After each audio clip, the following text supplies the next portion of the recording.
Dear students, every year from the topic diversity in the living world, 8 to 10 questions have been asked. So the importance of topic becomes more.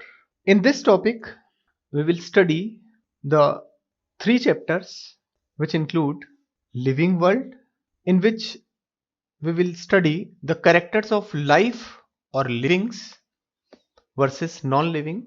Means what are the characters present in livings and not present in non-livings, or some characters will be there, they are present in both.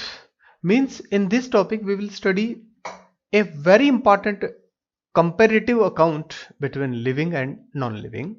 What are the similarities and what are the differences as well. In the next chapter we will study biological classification.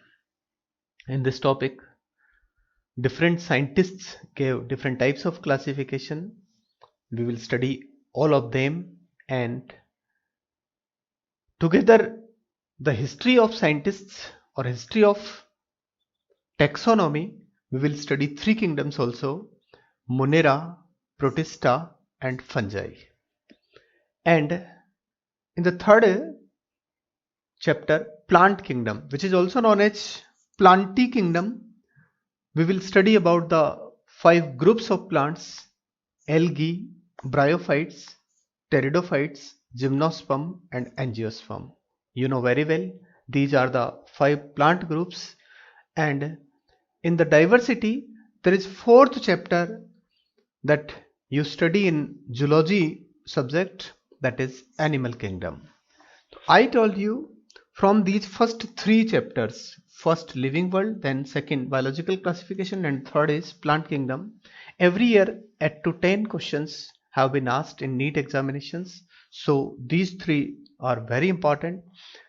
And animal kingdom I will not discuss regarding to this kingdom.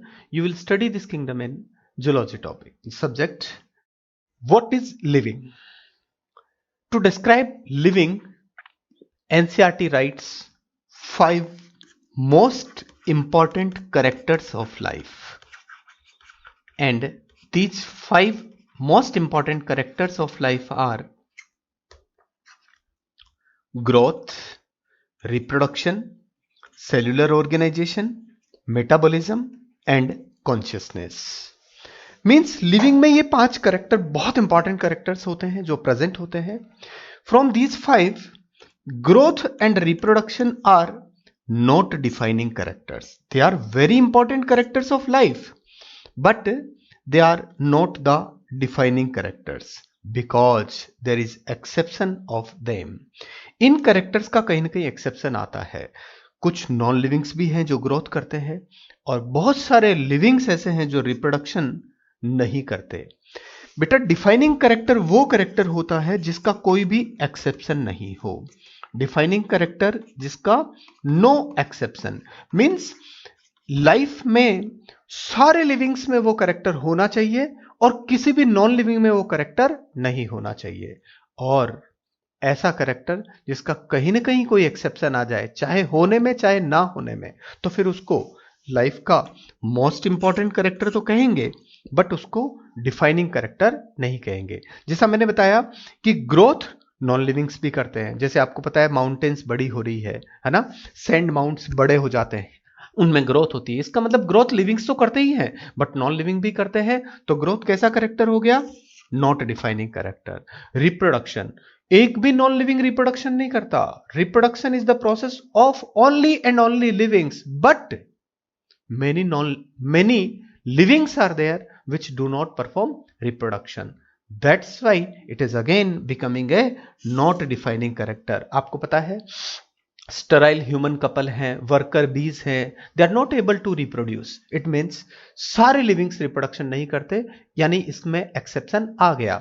If there is exception it will be not regarded as defining character. तो growth and reproduction दोनों defining character नहीं है, but cellular organization, हर living में cells होती है.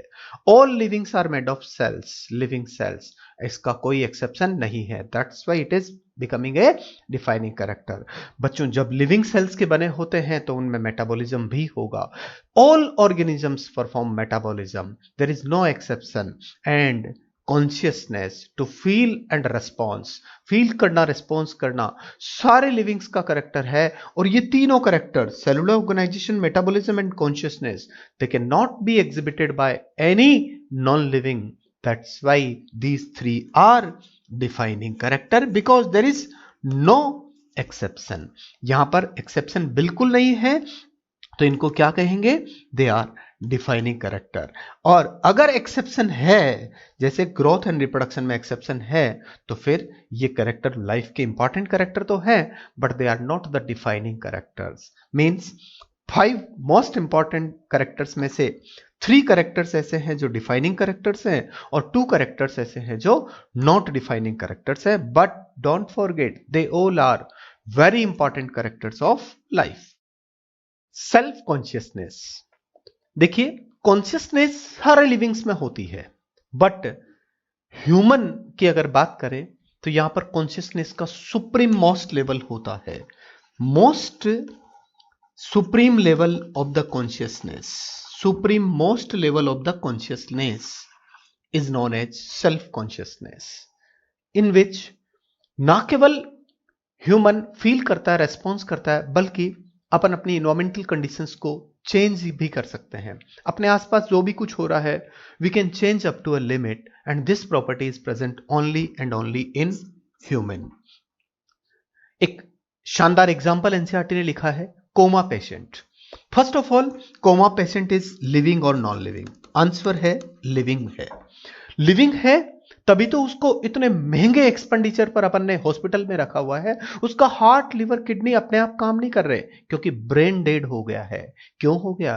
क्योंकि उसके ब्रेन ने बाकी दूसरे ऑर्गन से कोऑर्डिनेशन, कम्युनिकेशन, इंटरेक्शन खत्म कर दिया है। It has lost coordination, communication, interaction between different body parts. That's why it has lost its self consciousness. याद रखना, कोमा पेशेंट के पास सेल्फ कॉन्शियसनेस नहीं होती, but it has consciousness, because आप उसको कोई मेडिसिन देते हैं, ड्रिप चढ़ाते हैं, दवाई देते हैं, इट अटैक्स, लेता है, मेडिसिन चढ़ाते हैं, ड्रिप चढ़ाते हैं, उसकी बॉडी में जाती है। इट मीन्स वो उसके पास कॉन्शियसनेस तो है। तो फिर ऐसा क्या है कि आपको कोमा पेशेंट जवाब नहीं दे पाता, बोल नहीं पाता? Because interaction, coordination, communication among underlying ingredients has been lost. Underlying ingredient क्या है? कि किसी भी के नीचे वाले जो कंपोनेंट्स है, कुछ भी ऑर्गन, सिस्टम, टिश्यू, किसी के भी नीचे वाले जो भी हैं, उनको कहते हैं अंडरलाइंग इंग्रेडिएंट्स। उनके बीच में कोऑर्डिनेशन, कम्युनिकेशन चाहिए। जैसे अंडरलाइंग इंग्रेडिएंट्स, ऑर्गन के नीचे की बात करें, ऑर्गेनिज्म के नीचे की बात करें तो कौन होंगे? ऑर्गन्स। ऑर्गन्स के नीचे कौन? टिश्यू। टिश्यू के नीचे कौन होंगे? सेल। सेल्स के नीचे कौन होंगे? Cell organelles. इन सब के बीच में आपस में क्या चाहिए? इंटरेक्शन, कोऑर्डिनेशन और कम्युनिकेशन। अगर ये है तो वो ऑर्गेनिज्म या ऑर्गन कोई भी प्रॉपर्टी दिखा सकता है, अपनी कैरेक्टर या अपना फंक्शन कर सकता है, अदरवाइज नहीं कर सकता। यानी जैसे एक शानदार एग्जांपल से अपन समझते हैं कि एक हार्ट है, लीवर है, किडनी है, 3 डिफरेंट ऑर्गन्स आर देयर। बहुत सारे इनके काम आते हैं, मैंने एक एक काम लिखा। जैसे हार्ट का काम पंपिंग करना, लीवर का काम सिक्रीशन, और भी काम है, लेकिन मैंने एक एक लिखा। किडनी का काम है एक्सक्रीशन करना। बच्चों बताइए क्यों करते हैं ये काम? क्यों? क्योंकि हार्ट के नीचे टिश्यू ये काम कर रहे हैं, टिश्यू के नीचे सेल्स ये काम कर रही है। अंडरलाइंग इंग्रेडिएंट, नीचे वाले ingredients, cell organelles, biomolecules. Biomolecules भी आपस में इस तरह की इंटरेक्शन करते हैं। अब आप बताइए, लीवर के नीचे भी वही टिश्यू है, वही सेल्स है, वही सेल ऑर्गेनल है, वही बायोमोलिक्यूल है। किडनी के नीचे भी वही टिश्यू है, वही सेल्स है, सेल ऑर्गेनल है, वही बायोमोलिक्यूल्स है। फिर ये अलग अलग काम करते क्यों हैं? क्यों करते हैं ये अलग अलग काम? क्योंकि इन सबके अंडरलाइंग इंग्रेडिएंट्स के बीच में इसी तरह का इंटरेक्शन होता है। यानी बहुत इंपॉर्टेंट चीज सामने आ गई, लाइफ का बहुत इंपॉर्टेंट कैरेक्टर सामने आ गया। अंडरलाइंग इंग्रेडिएंट्स में होने वाला इंटरेक्शन, कम्युनिकेशन, कोऑर्डिनेशन रेस्पॉन्सिबल होता है किसी भी प्रॉपर्टी के लिए, किसी भी कैरेक्टर के लिए या फंक्शन के लिए। और इसीलिए बहुत इंपॉर्टेंट लंबे चौड़े डिस्कशन के बाद लाइफ की एक शानदार डेफिनेशन एनसीईआरटी लिखती है कि क्या होता है लिविंग। तो देखिए लिविंग की प्रॉपर्टीज में Therefore, we can say that living organisms are self-replicating. अपना रेप्लिकेशन करते हैं. रेप्लिकेशन करने का मतलब ध्यान देना, डीएनए से डीएनए बनना, सेल से सेल बनना, न्यूक्लियस से न्यूक्लियस बनना. देखिए यहां पर रिप्रोड्यूसिंग नहीं लिखा एनसीईआरटी ने, क्योंकि कई सारे ऑर्गेनिजम्स है जो रिप्रोडक्शन नहीं करते, बट उनमें सेल से सेल्स बनती है, न्यूक्लियस से न्यूक्लियस, डीएनए से डीएनए बनता है. मींस सेल्फ रेप्लिकेटिंग जो है वो लिविंग होगा. सेल्फ इवॉल्विंग, याद करिए इवोल्यूशन करता है, अपने में चेंजेस आते हैं, वेरिएशंस आते हैं, और अपना रेगुलेशन करता है. याद करिए होम्योस्टेसिस मेंटेन करते हैं. लिविंग ऑर्गेनिजम्स का बहुत इंपॉर्टेंट कैरेक्टर है कि अपने आप को रेगुलेट करके रखते हैं और अपने आप को सेल्फ ऑर्गेनाइज करके रखते हैं. सेल्फ ऑर्गेनाइजिंग इंटरैक्टिव सिस्टम होता है. बताइए लिविंग ऑर्गेनिज्म को अपने आप को बाउंड करके एक फिक्स्ड एंटाइटी में बाउंड करके रखना पड़ेगा, ऑर्गेनाइज करके रखना पड़ेगा. अगर उसको तोड़ दिया, काट दिया तो वो मर जाएगा. लेकिन साथ ही साथ होता है interactive system capable of responding to external stimuli. External stimuli को फील करता है और उसको रिस्पॉन्ड करने की कैपेसिटी करने वाला ऐसा सिस्टम जो अपना रेप्लिकेशन कर सके अपने आप ऑटोमेटिकली, जो अपना एवोल्यूशन कर सके, जो अपना रेगुलेशन कर सके, होमोस्टेसिस मेंटेन कर सके, इंटरनल बैलेंस एक्सटर्नल बैलेंस को मेंटेन कर सके, उसको कहा है रेगुलेटिंग, सेल्फ रेगुलेटिंग, और अपने आप को ऑर्गेनाइज करके रख सके, ऐसा इंटरैक्टिव सिस्टम कहलाता है लाइफ यानी लिविंग सिस्टम. बहुत शानदार डेफिनेशन है ये एनसीईआरटी की, याद करने की है, इंपॉर्टेंट डेफिनेशन है. To understand huge biodiversity there is a basic और fundamental branch of biology is made known as taxonomy, in which there are two words taxis and nomos. You know taxis यानी होता है arrangement and another word is nomos. Nomos means rules, laws, system, means arrangement of organism according to rules, laws और system. और ये ऐसी branch है जो दुनिया में जितने भी ऑर्गेनिजम्स हैं उनको आइडेंटिफिकेशन का काम कराती है. Means practical significance of this branch of biology is to identify the unknown organisms. It includes 4 very important top points. First, characterization means to identify the organisms or to describe the organisms, means to give their detailed description, we have to use characters. Without the use of characters we cannot identify them, we cannot give them name also, and उनका classification भी हम नहीं कर सकते. तो बच्चों जरूरी है ऑर्गेनिजम्स के कैरेक्टर के बेस पर उनको डिस्क्राइब करते हैं, और ये डिस्क्रिप्शन सिखाती है टैक्सोनॉमी. और टैक्सोनॉमी का वो स्टेप जिसमें हम कैरेक्टर्स का यूज करते हैं, that is known as characterization. Second, identification. Identification का मतलब टू रिकॉग्नाइज और identify the organisms by the use of characters. देखिए आप आइडेंटिफिकेशन में भी कैरेक्टर्स का यूज होगा, मींस यहां पर भी कैरेक्टराइजेशन होता है. Then the third, when you identify the organism, अलग है बाकी सबसे, उस ऑर्गेनिज्म को आपने आइडेंटिफाई कर लिया है तो अब आप उसको नाम देंगे. To name the organism, to name the organism according to international scientific rules like binomial system is known as nomenclature. You know linear scale binomial system, जिसमें हम पढ़ते हैं any scientific name is made of 2 words. First is generic name and other is specific epithet. कोई भी scientific name 2 word से मिलकर के बनता है, उस सिस्टम को हम कहते हैं बाइनोमियल सिस्टम. और इंटरनेशनल रूल है ये, इंटरनेशनल साइंटिफिक रूल्स के अकॉर्डिंगली प्लांट्स को, एनिमल्स को नाम देना कहलाता है नोमेनक्लेचर और साइंटिफिक नोमेनक्लेचर. और इनके रूल्स सारे सिखाती है हमें the branch of biology that is taxonomy. And the fourth, classification, in which grouping of organisms is there on the basis of their similar characters and dissimilar characters. आपको पता है दोनों इंपॉर्टेंट है. सिमिलरिटीज के बेस पर वो same उसी group में रखा जाएगा, और डिसिमिलरिटीज के बेस पर उसको वहां से हटा के किसी दूसरे ग्रुप में रखेंगे. और इन सारे कामों में आइडेंटिफिकेशन, नोमेनक्लेचर, क्लासिफिकेशन, याद रखना, in all these 3 processes, in all these 3 processes we have to use characters. Means characterization is there. बिना कैरेक्टराइजेशन के हम ये तीनों में से एक भी काम नहीं कर सकते। आइडेंटिफिकेशन, नॉमेनक्लेचर, क्लासिफिकेशन, तीनों में यूज होंगे कैरेक्टर्स, एंड कैरेक्टर्स का यूज करना कहलाता है characterization. Like taxonomy, there is one more word, पुराना है टैक्सोनॉमी वर्ड से भी ओल्ड वर्ड है systematics. The word taxonomy was given by A P D Candolle and the word systematics was given by Carolus Linnaeus. It is again derived from the Latin word systema, which means systematic arrangement of organism. आपने देखा वही same हो गया, taxonomy word जैसा ही meaning है systematics का। And initially in systematics there was study of different kinds of organism and their relationships. relationships का मतलब evolutionary relationship, एक organism दूसरे organism से किस तरह से evolutionarily related होता है और कौन कौन से टाइप के organisms इस दुनिया में है, ये स्टडी किया जाता था पहले सिस्टमेटिक्स में। अब बताइए organism में क्या रिलेशन है, ये जानने से पहले ये जानना जरूरी है कि what is the organism, which type of this organism is there, or what is the name of this, means nomenclature, and बहुत सारे ऑर्गेनिजम्स है, ह्यूज बायोडाइवर्सिटी है, तो बिना क्लासिफिकेशन के उनको अपन स्टडी भी नहीं कर सकते, ग्रुपिंग करना भी जरूरी है।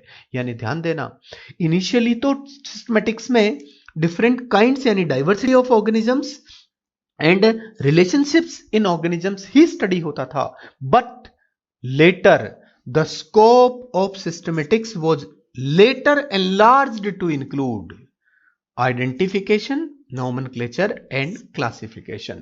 बाद में उसका स्कोप बढ़ा करके उसमें ये तीन चीजें भी इंक्लूड कर दी। You know very well, identification, nomenclature and classification, these three are collectively, they can collectively be regarded as taxonomy. इन तीनों को मिलाकर के हम कह सकते हैं कि these are the steps used in taxonomy. और evolutionary relations तो पहले से ही उसमें स्टडी हो रहे थे, आपको पता है। ओनली एवोल्यूशनरी रिलेशंस की स्टडी की अगर अपन बात करें तो वो कहलाता है फाइलोजेनी। जरूर आपने ये वर्ड सुना होगा। Phylogeny is the study of history of evolution of organisms. यानी देखा आपने, एवोल्यूशनरी रिलेशंस की स्टडी तो पहले से ही होती ही थी, बाद में उसमें आइडेंटिफिकेशन, नोमेनक्लेचर, क्लासिफिकेशन भी जोड़ दिया, तो फिर क्या हो गया, means now the systematics is taxonomy plus phylogeny. Means taxonomy में वो तीनों चीजें आ गई, identification, nomenclature and classification, and relations यानी कौन से, हिस्ट्री ऑफ एवोल्यूशनरी रिलेशंस, ये आ गया क्या चीज, फाइलोजेनी। मींस याद रखना डियर स्टूडेंट्स, आज की डेट में सिस्टमैटिक्स क्या है, टैक्सोनॉमी प्लस फाइलोजेनी, दोनों को मिलाते हैं तो बन जाता है सिस्टमैटिक्स। याद रखना है, इंपॉर्टेंट है। टैक्सोनॉमिक कैटेगरीज, जिस तरह से किसी की भी रेजिडेंशियल एड्रेस के लिए कुछ कैटेगरीज बोलना पड़ता है, जैसे house number, colony, city, state, country, वैसे ही किसी भी प्लांट या एनिमल का प्रॉपर एड्रेस देने के लिए कुछ कैटेगरीज काम आती है, और उन कैटेगरीज को बोलते हैं टैक्सोनॉमिक कैटेगरीज। जानते हैं आप, जैसे species, genus, family, order, class, phylum, division. Plants division, animal में फाइलम वर्ड काम में आता है, दोनों सेम होते हैं ग्रेड में, क्लास से बड़ा, किंगडम से छोटा होता है फाइलम, और डिवीजन, फाइलम वर्ड एनिमल्स में यूज होता है, डिवीजन प्लांट्स में, और फाइला प्लूरल में कहते हैं, डिवीजन्स मिलकर के क्या बनाते हैं, किंगडम। तो सबसे बड़ी टैक्सोनॉमिक कैटेगरी कौन, kingdom. Smallest basic taxonomic category कौन, स्पीसीज। और ये कैटेगरीज एक पर्टिकुलर सीक्वेंस को फॉलो करती है, उस सीक्वेंस को कहते हैं टैक्सोनॉमिक हिरार्की। हिरार्की का मतलब आप अच्छी तरह से समझते हैं, असेंडिंग और डिसेंडिंग सीक्वेंस। ऊपर से नीचे आए तो सबसे बड़ा, फिर छोटा और छोटा और छोटा, स्मॉल, स्मॉलर, स्मॉलेस्ट। तो ऊपर से नीचे आ रहे हैं तो क्या हो गया, डिसेंडिंग ऑर्डर। और अगर नीचे से ऊपर जाएं तो species is the smallest one, then genus और लार्ज है, फैमिली और बड़ा, order, class, phylum, kingdom, kingdom सबसे बड़ा, तो क्या हो गया, ascending order. Means this ascending और descending sequence is known as hierarchy. और ये किसका सीक्वेंस है, टैक्सोनॉमिक कैटेगरीज का, तो इसको बोलते हैं टैक्सोनॉमिक हिरार्की। टेक्सोनॉमिक कैटेगरीज दो तरह की होती है, एक तो होती है broad categories which are also known as essential categories और obligate categories. They are fixed in number, they are 7 fixed है, आप काउंट कर सकते हैं 1 2 3 4 5 6 7 categories are fixed, they are necessary to be used. उनके बगैर किसी भी प्लांट का एनिमल का क्लासिफिकेशन नहीं हो सकता, उसका प्रॉपर एड्रेस देने के लिए कम से कम ये 7 कैटेगरीज का यूज तो करना ही पड़ता है। और इनके अलावा to facilitate our classification we use some extra categories also or which are also known as sub categories or subsidiary categories। जैसे आपने सुना होगा सब क्लास, सब ऑर्डर, सब फैमिली।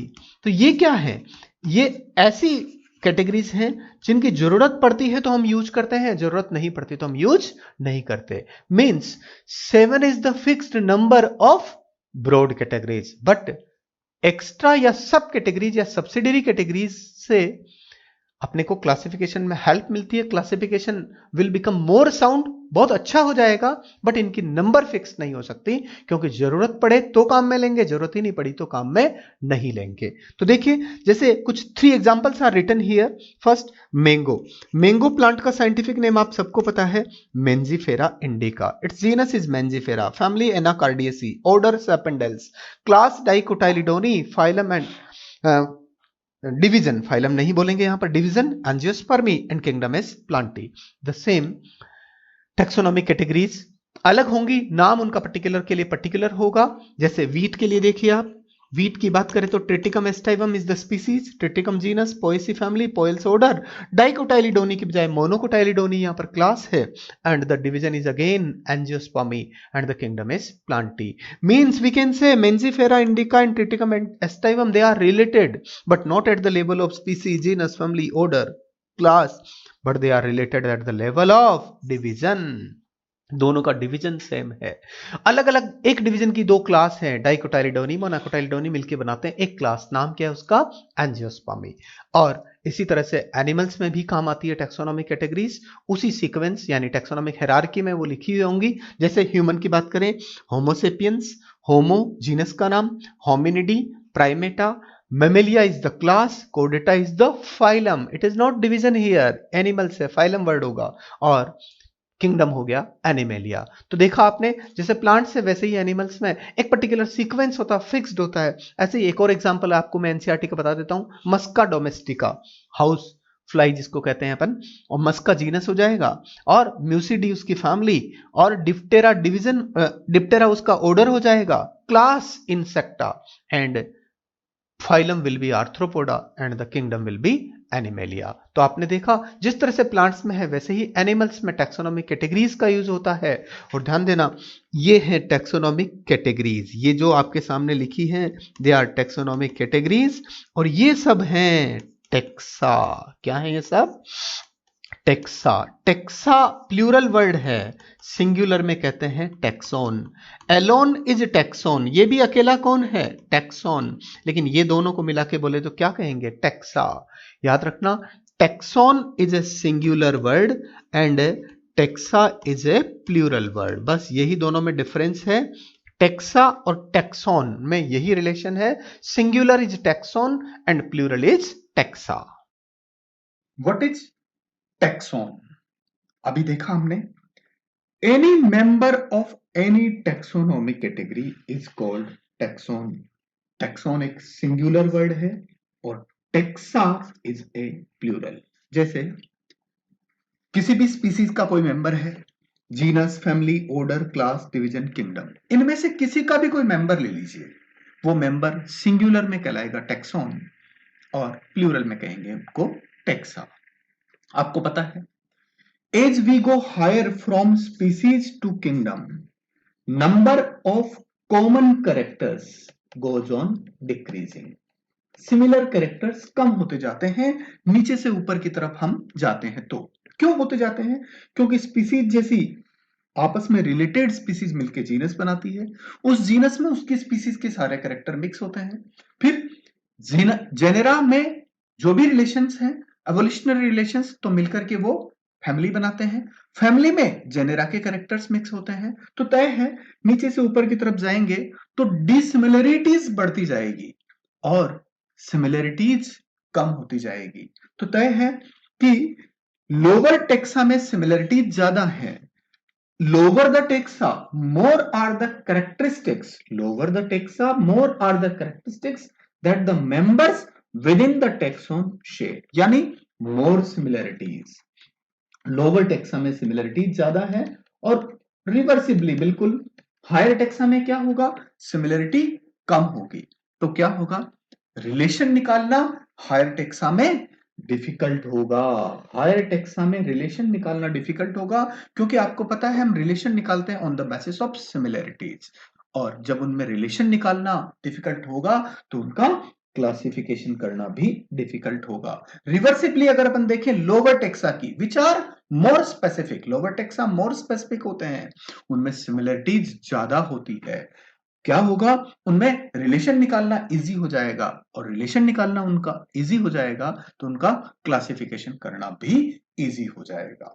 और इन सारी टेक्सोनॉमिक कैटेगरीज के मेंबर्स जो कि टेक्सा कहलाते हैं, उनमें से जो real basic smallest unit of classification बनाता है वो है स्पीसीज। मींस वो मेंबर जो रिकॉग्नाइजेबल कॉन्क्रीट ऑब्जेक्ट है, जिसको हम टच कर सकते हैं, जिसको रियली हम फील कर सकते हैं, देख सकते हैं, बेसिक फंडामेंटल यूनिट वो टैक्सोनॉमी की बनाता है, और वो होता है कौन, स्पीसीज।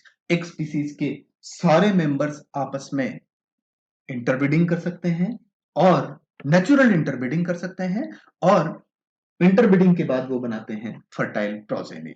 याद करिए, बायोलॉजिकल कंसेप्ट ऑफ स्पीसीज यही कहता है कि एक स्पीसीज के मेंबर आपस में नेचुरली इंटरब्रीड करते हैं, और जो उनसे प्रोजेनी बनती है, ऑफस्प्रिंग बनती है, they are also able to reproduce. And taxonomic concept of species में कहते हैं हम कि एक स्पीसीज के सारे मेंबर्स फंडामेंटली और मॉर्फोलॉजिकली सेम होते हैं।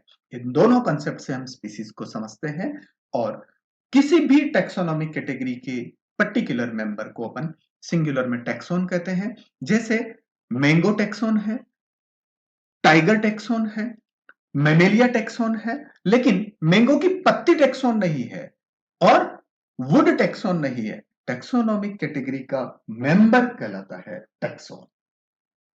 हमने समझा टैक्सोनॉमी एक बहुत बड़ी ब्रांच है बायोलॉजी की, तो उसको थोड़ा सा इजी करने के लिए, थोड़ा सा उसकी स्टडी के या उसकी प्रैक्टिसेस को थोड़ा इजी बनाने के लिए साइंटिस्ट ने कुछ हेल्पिंग डिवाइसेस तैयार किए, और हेल्पिंग कुछ प्रोसीजर्स तैयार किए।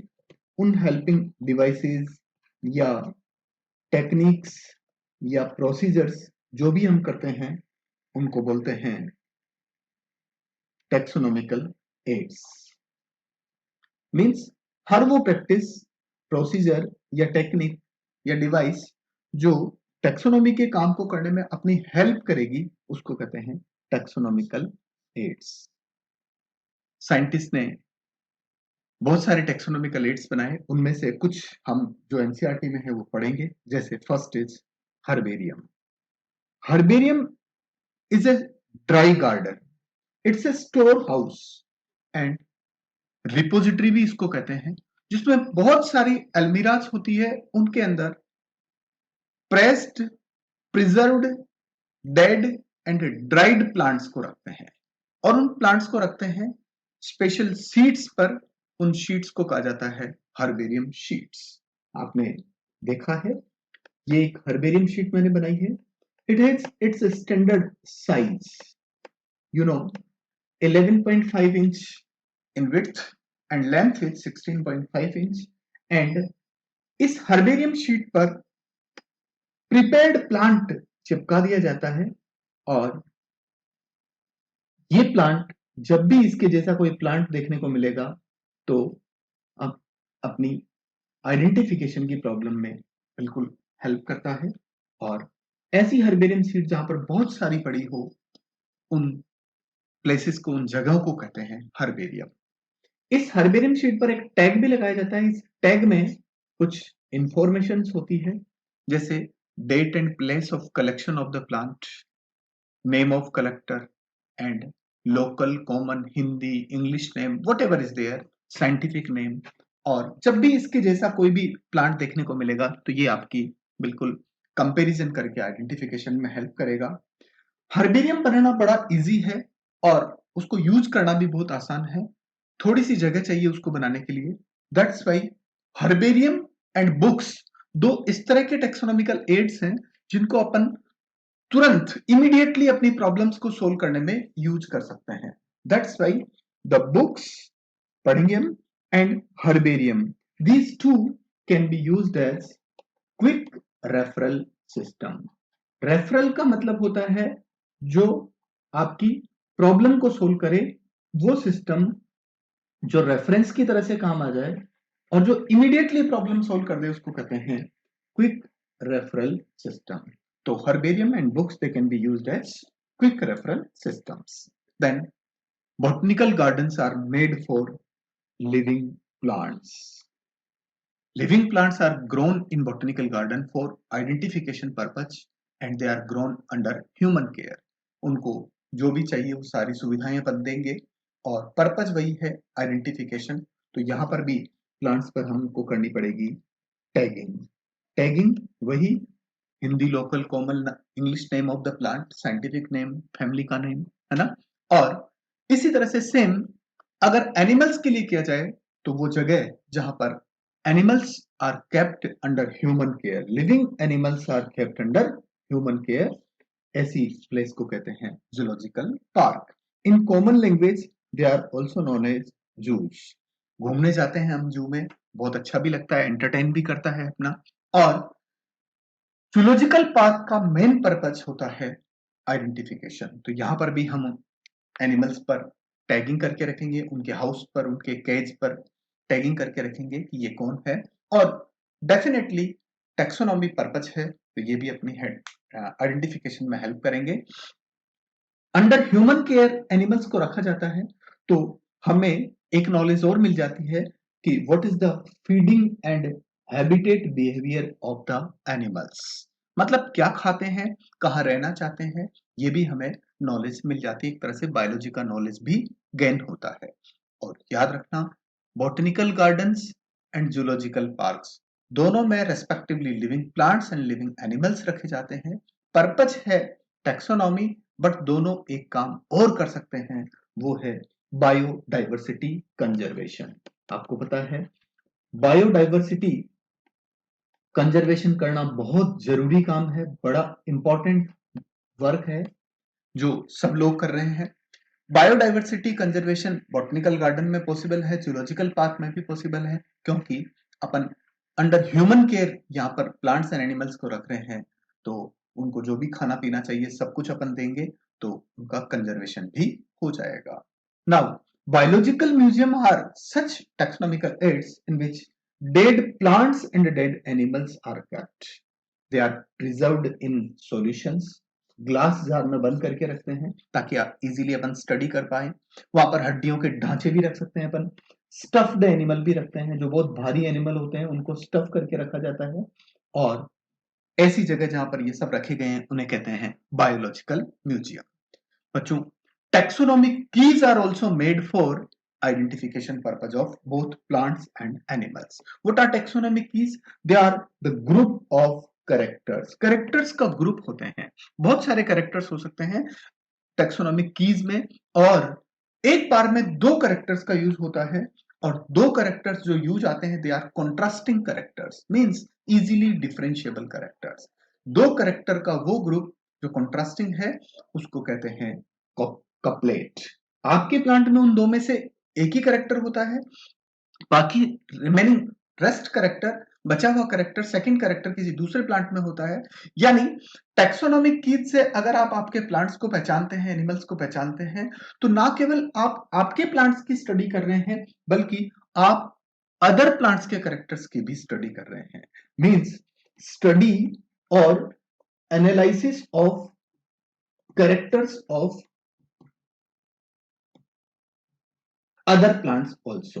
कैरेक्टर्स जो दूसरे प्लांट्स के हैं उनकी स्टडी भी आप कर रहे हैं, उनकी स्टडी, उनका एनालिसिस भी कर रहे हैं, तो फिर इसका मतलब आपने किया एक तरह से एनालिसिस। यानी टैक्सोनॉमिक कीज में आप ना केवल आप जिन प्लांट्स को आइडेंटिफाई करना चाहते हैं उनका एनालिसिस करते हैं, बल्कि दूसरे प्लांट्स का भी एनालिसिस करते हैं, उनकी भी डीप स्टडी करते हैं. That's why taxonomic keys are generally analytical in nature. Analytical का मतलब होता है विच मेक्स एनालिसिस, जो एनालिसिस कराते हो, और एनालिसिस का मतलब हो गया डीप स्टडी. और डीप स्टडी यहां पर पॉसिबल है. क्यों पॉसिबल है? क्योंकि ना केवल आप आपके प्लांट्स के कैरेक्टर की स्टडी कर रहे हो, दूसरे प्लांट्स के कैरेक्टर की भी स्टडी कर रहे हो. That's why taxonomic keys are generally analytical in nature. और दोनों प्लांट्स और एनिमल दोनों के लिए टैक्सोनॉमिक कीज बनाई जाती है. And these taxonomic keys are written in books. किताबों में लिखी हुई होती है, आपको तो केवल उनको यूज करना होता है. अब बुक्स की बात करें तो देखिए, there are 4 books written in our book NCERT: flora, manual and catalogue. इन तीनों किताबों में एक सिमिलरिटी है कि these 3 are written for a given area. The area में भी स्मॉल और एरिया में भी large. these 3 books are written for a given area. और ध्यान देना, फ्लोरा बुक में खास तौर से प्लांट्स का हैबिटेट और डिस्ट्रीब्यूशन लिखा हुआ होता है, जबकि मैनुअल बुक में आइडेंटिफाइंग कैरेक्टर्स होते हैं. And the third, catalogue book एक छोटी बुकलेट होती है, स्मॉल बुक होती है, बुकलेट उसको कह सकते हैं, जिसमें केवल प्लांट्स के नाम की लिस्ट होती है. लिस्ट को इंडेक्स भी कहते हैं. और वहां पर जो भी उस एरिया में साइंटिस्ट है उनके नाम की लिस्ट हो सकती है, या फिर उस एरिया में जो भी बुक्स, पब्लिकेशंस, किताबें जो चलती है उनके नाम की लिस्ट होती है. तो देखा आपने, flora, manual and catalogue, they are written for a given area. Flora is having particularly habitat and distribution of the plants present in that area. Similarly, manuals have identifying characters of the plants present in that area, and catalog में केवल plants के नाम की list या scientist के नाम की list या पब्लिकेशन के नाम की लिस्ट होती है और कुछ नहीं होता. The fourth book, it is written only for a taxon. The name is monograph. याद रखना, मोनोग्राफ ऐसी बुक है जो एक टैक्सॉन के लिए लिखी जाती है. इसमें एरिया की कोई लिमिटेशन नहीं होती. और टैक्सोनॉमिस्ट इन किताबों को प्रिपेयर करते हैं टू डिसेमिनेट इंफॉर्मेशन. डिसेमिनेट का मतलब होता है स्प्रेड करना. इंफॉर्मेशन को एक कंट्री से दूसरी कंट्री में स्प्रेड करने में भी इन बुक्स का यूज करते हैं साइंटिस्ट. एंड ये सारे टैक्सोनॉमिकल एड्स बहुत काम के हैं to make the taxonomic practices.